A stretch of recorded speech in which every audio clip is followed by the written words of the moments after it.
من عمل صالحا من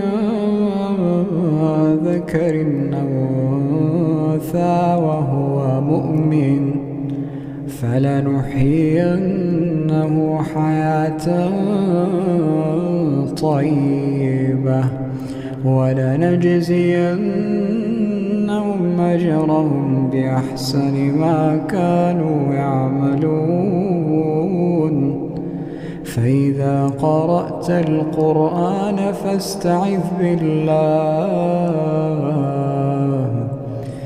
فاستعذ بالله من الشيطان الرجيم. إنه ليس له سلطان على الذين آمنوا